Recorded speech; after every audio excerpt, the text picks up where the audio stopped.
What if you could stand in the storm and still not move? When people leave, how do you stay whole? Life often confronts us with moments we never truly prepare for. One day, someone is an inseparable part of your world. The next, they are simply gone.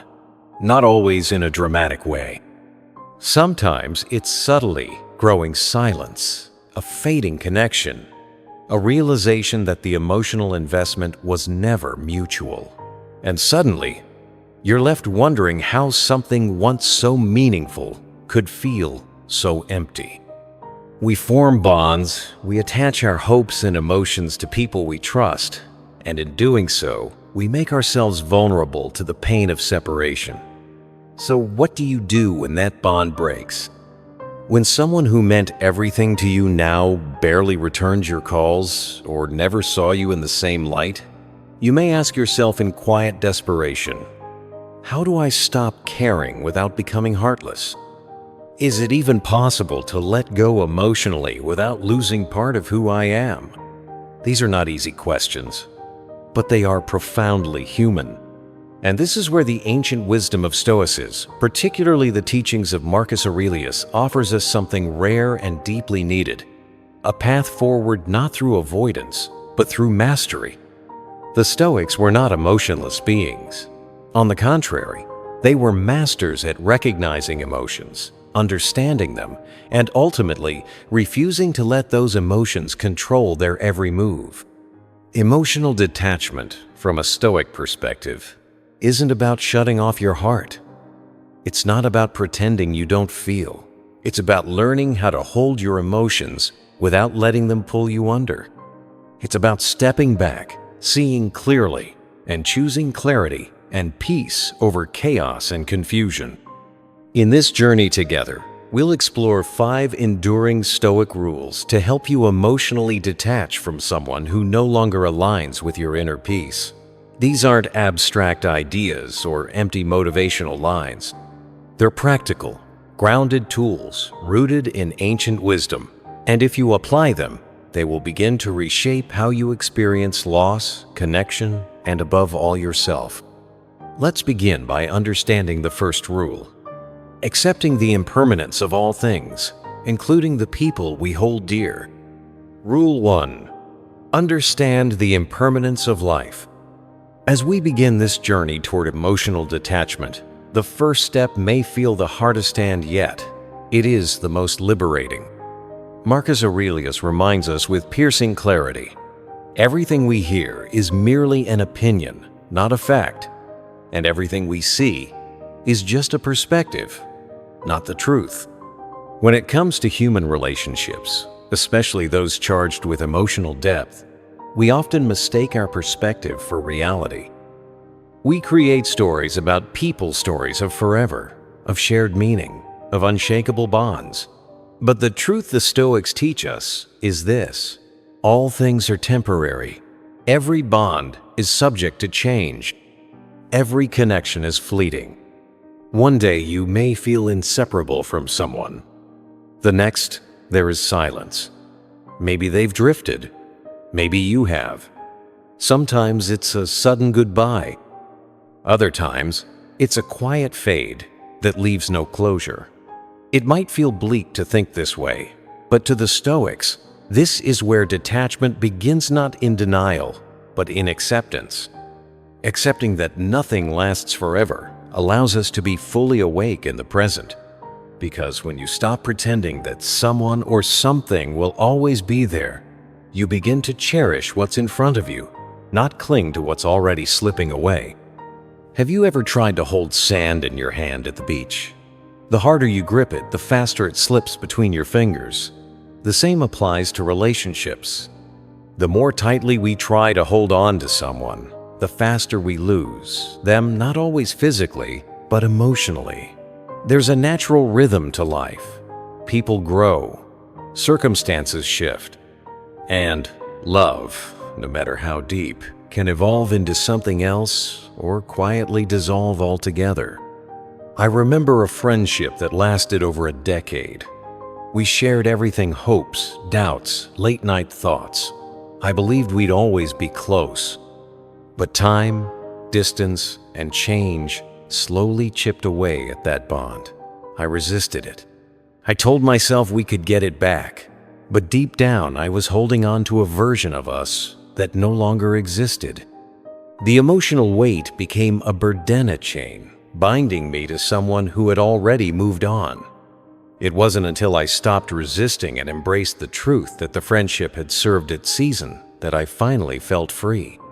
Free not from them, but from the illusion of permanence. Marcus Aurelius would have said the same.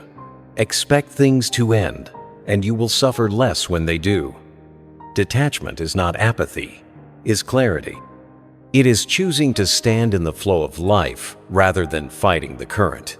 Once we accept impermanence, we begin to see people for what they truly are, fellow travelers, not permanent fixtures. And in that realization, we soften our grip, reclaim our peace, and open ourselves to growth. From this foundation of acceptance, we move to the next rule of one that teaches us how to transform emotion into strength through the power of rational thought. Rule 2. Master your emotions through rational thought. Building on the awareness of life's impermanence, the next step toward emotional detachment is learning to reclaim command over your inner world. Reactions often come quickly when emotions are involved, especially when we're deeply attached to someone. But here's a difficult truth to accept: emotions, while intense, are not objective reality. They are not facts. They are responses created by our interpretations, beliefs, and thoughts. The Stoics, especially Marcus Aurelius, understood this deeply. They didn't believe we were at the mercy of our emotions. They taught the opposite. Our emotions are at the mercy of our thoughts. Marcus put it simply but profoundly. You have power over your mind, not outside events. Realize this, and you will find strength. That idea that your mind, and only your mind, dictates how you feel is at the very heart of emotional mastery. Detachment doesn't begin by shutting off how you feel. It begins with recognizing that your emotions are not something external that happens to you. They are internal responses you generate. And once you recognize that, you can begin to change the way you think, and through that, change the way you feel. Take heartbreak, for example. A breakup can feel like a tidal wave. You relive conversations, scan text messages for hidden meanings, ask yourself again and again, how could they move on so quickly? Or, what did I do wrong? But the Stoic approach urges us to pause and shift our focus. Instead of handing control over to your emotions, ask yourself, what are the facts? Strip away the speculation. Ask, how can I think about this in a way that helps me heal instead of hurt? Because what you think creates what you feel. Think about it. When you're hurt, ignored, or let down, what happens first? Do the emotions rise before your mind responds? Is it your interpretation of the event that triggers the emotion? The Stoics say it's the latter. You interpret, then you feel. Marcus Aurelius said, "The soul becomes dyed with the color of its thoughts." That means your emotional state reflects the tint of your internal dialogue. Imagine you send a heartfelt message to someone you care about. It could be a friend, a partner, a sibling. Hours go by, no reply. Your mind races. Did I say something wrong? Are they angry? Do they not value me? With each passing minute, a quiet concern becomes full-blown anxiety. But stop for a moment and ask, what is the truth? The only fact is that they haven't replied. Everything else, the doubt, the story, the emotionis, something your mind created, it's not their silence that hurt you. It's your belief about what that silence meant. The Stoic response is to intervene at that very point. Step back. Question your first thought.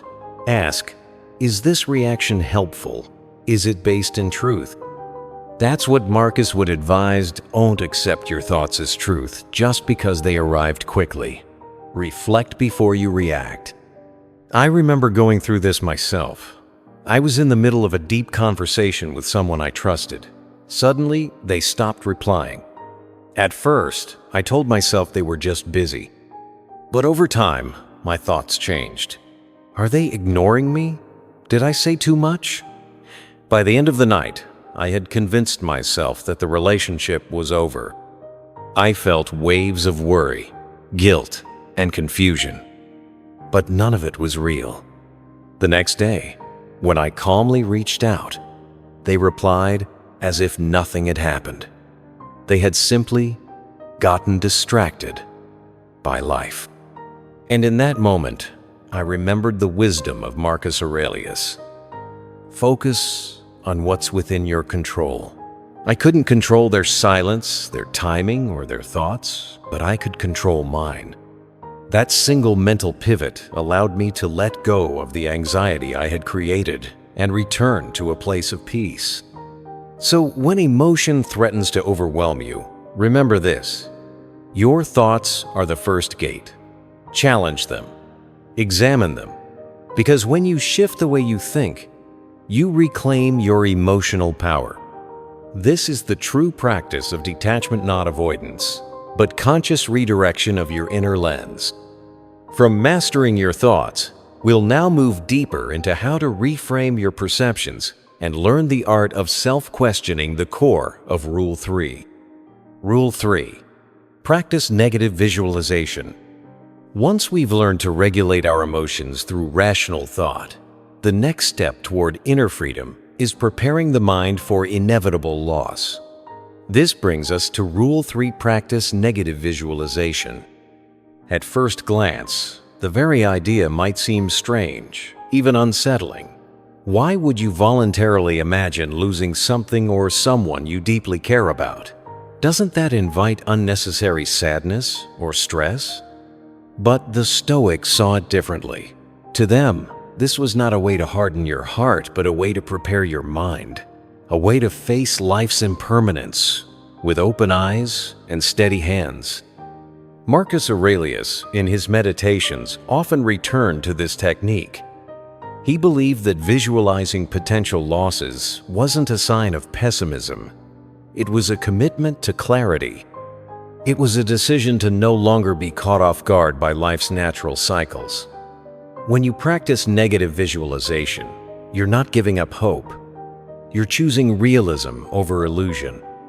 You're training your emotional core to withstand the storms of life with grace. He once wrote, "Do not disturb yourself by imagining the whole of your life's troubles at once. Rather, as each arises, meet it with calmness and self-control." In other words, don't let fear consume you. Face it. Train for it. Prepare your heart not to avoid pain, but to endure it with dignity when it arrives. That's the heart of negative visualization: facing discomfort in your mind so it doesn't destroy you in reality. Picture someone close to you, a partner, a best friend, a parent. Now, imagine your days without them. No shared conversations, no casual laughter, no simple presence. At first, that exercise may feel cruel. It might make your chest tighten or your throat close up, but that discomfort serves a purpose. The Stoics believed that by experiencing that sorrow mentally, by welcoming that pain in advance, you reduce its power to overwhelm you when life actually delivers the blow. I remember vividly when my best friend considered moving overseas. We had shared everything for years: weekends, secrets, long talks under the stars. The idea of losing that daily closeness filled me with dread. But instead of avoiding that fear, I leaned into it. I practiced what the Stoics preached. Every morning, I imagined life without them. I pictured going to coffee shops alone, starting new routines, meeting other people, and finding small joys in unexpected places. By the time they moved, I didn't break. Yes, It hurt, but I wasn't consumed. I had rehearsed the pain, and because of that, I could meet it with strength, not surprise. Negative visualization doesn't encourage detachment from love or connection. It deepens your appreciation for the present by reminding you that nothing lasts forever. Everything you cherish is fleeting. Every bond, every moment, is temporary.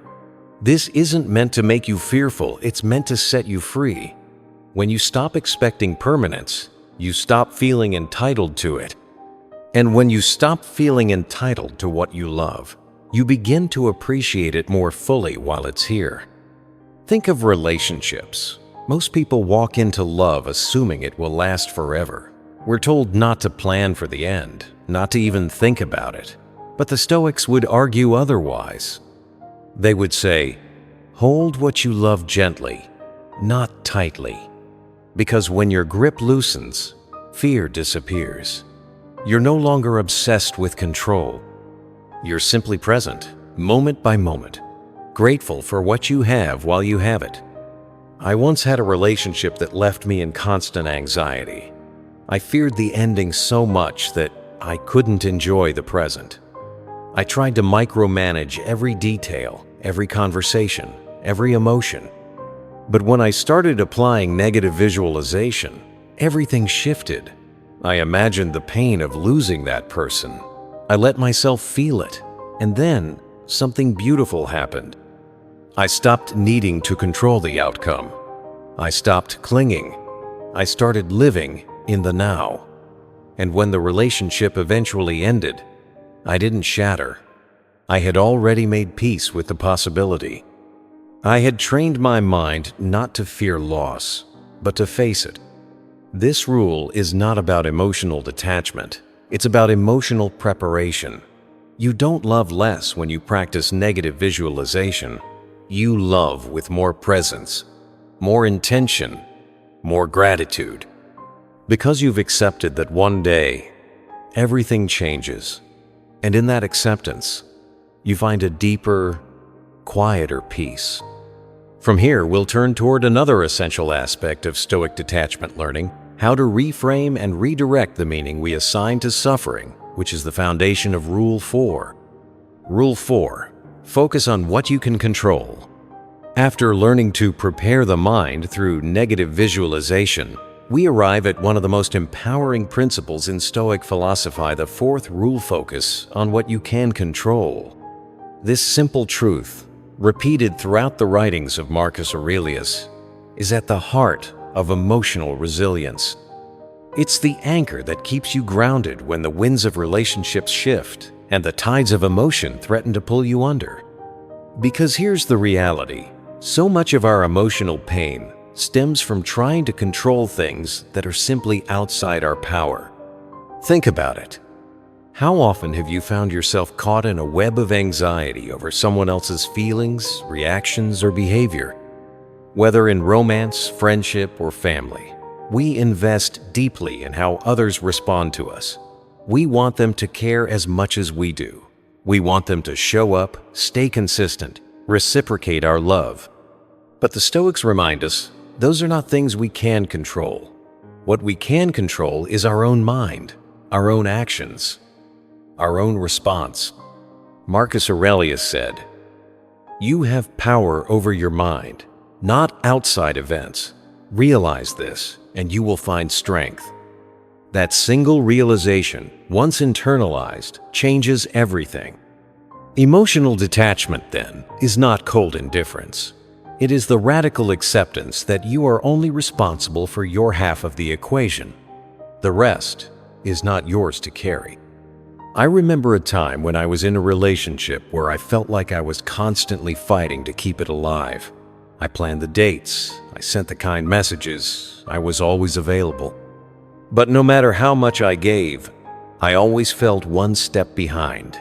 Their distance became my anxiety, their silence my obsession, until one day I realized I was trying to control how they felt about me. And that wasn't love, that was fear, that was control. So I stopped, I let go. And what I felt was not emptiness, but peace. Peace comes from no longer tying your worth to how others treat you. Peace comes when you reclaim your power, when you stop waiting for someone to validate you and start finding wholeness within yourself. This is emotional autonomy, and it's one of the greatest gifts Stoicism offers. Imagine a friendship where you constantly feel like you're chasing their attention. One week they're warm, the next they're cold. You begin to wonder, what did I do wrong? Why are they pulling away? But pause. Their behavior is not within your power. What is? How you respond. You can keep chasing or you can step back. You can ruminate or you can redirect. The choice is always yours. I've had to make this choice myself. There were times when the way someone treated me completely dictated my emotional state. If they were loving, I felt safe. If they were distant, I felt unworthy. But that's not a sustainable way to live. It's exhausting. It's unstable. So I turned to Stoicism, and slowly I stopped handing people the keys to my emotional world. I stopped letting their moods steer my worth. I didn't care less. I just stopped being ruled by what I couldn't control. And that's the essence of this rule. Detachment isn't about feeling nothing. It's about not needing the world to cooperate in order for you to feel at peace. It's accepting that people are unpredictable, that situations are fluid, and that you can't control outcomes, only your effort and your mindset. The rest is not your burden. Think about the aftermath of a breakup. Your mind races with what-ifs. What if I had said something different? What if I had tried harder? What if I can still fix it? But those thoughts are rooted in fantasy, not reality. The Stoic response is this: accept what has happened. Don't fight the truth. Don't wrestle with the past. Accept it fully and ask, how do I move forward with grace? Marcus Aurelius wrote, "The impediment to action advances action. What stands in the way becomes the way." This means even the worst situations, loss, betrayal, disappointment, can become paths to growth if you stop resisting them. When you accept that you cannot change what has happened, and you stop trying to control others, you begin to reclaim energy and clarity. I went through a deeply painful breakup that shook my sense of self. For weeks, I was stuck in a cycle of analysis and regret. But the more I fought against what had happened, the more I suffered. And then, slowly, I let go. I accepted that I couldn't fix it. I couldn't make them come back, but I could heal. I could grow. I could move forward. And in that moment, I found power not in changing them, but in choosing peace.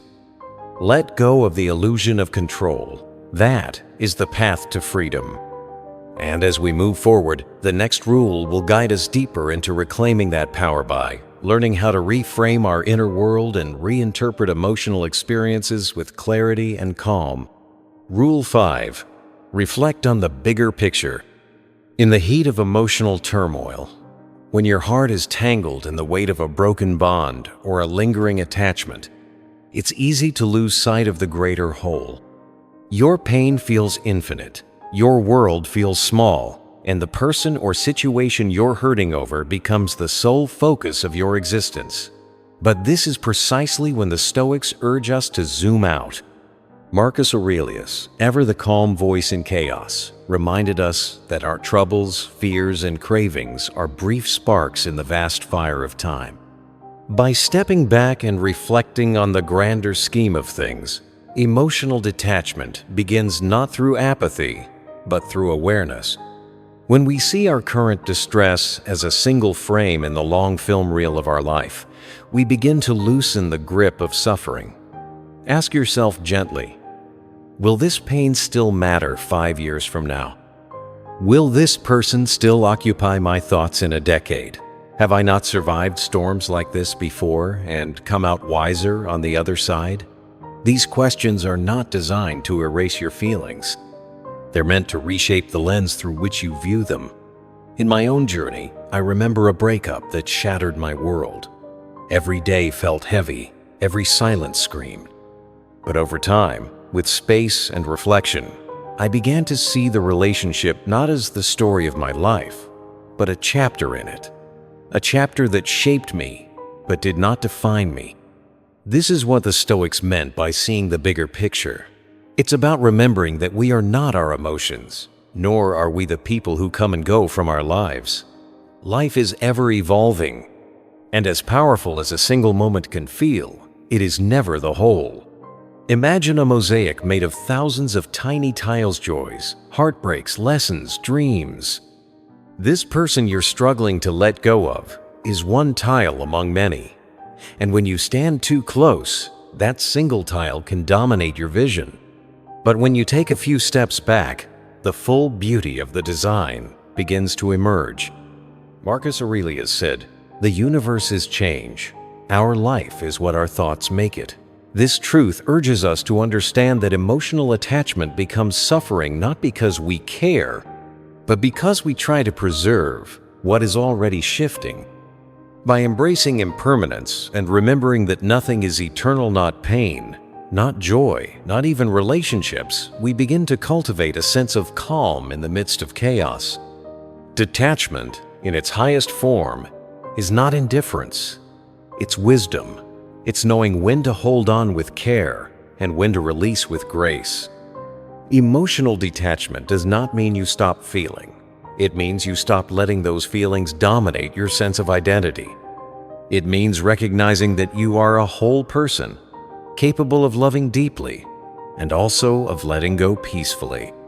When you reflect on the bigger picture, you begin to see how every loss has led to new understanding, how every ending made room for something new.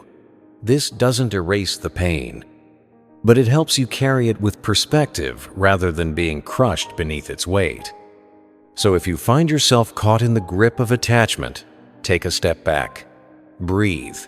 Remember that you have lived 1,000 moments before this one, and you will live 1,000 more. The story is not over. This pain is not the whole book, it's a paragraph. And when you turn the page, you might find peace waiting on the next line. Emotional detachment is self-liberation. As you stand at the edge of emotional overwhelm, remember this: the Stoic path is not a bandage for temporary relief.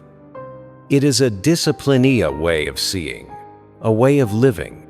True emotional freedom begins not by hardening your heart, but by softening your grip.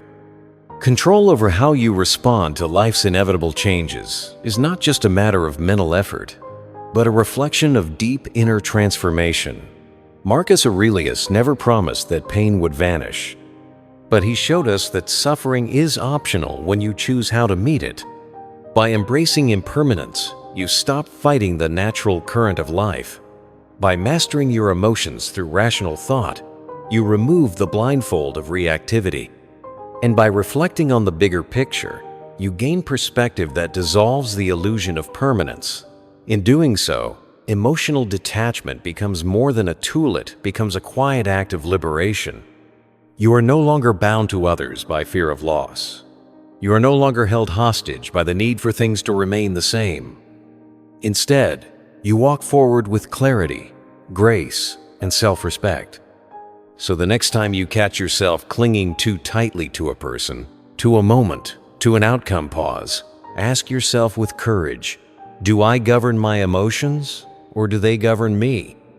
Am I anchoring myself in peace or independency? Because the truth is, emotional freedom does not come to those who control others. It comes to those who control themselves.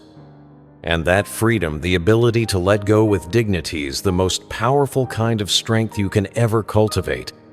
Let go, not because you don't care, but because you finally understand what's meant for you will never require you to lose yourself to keep it.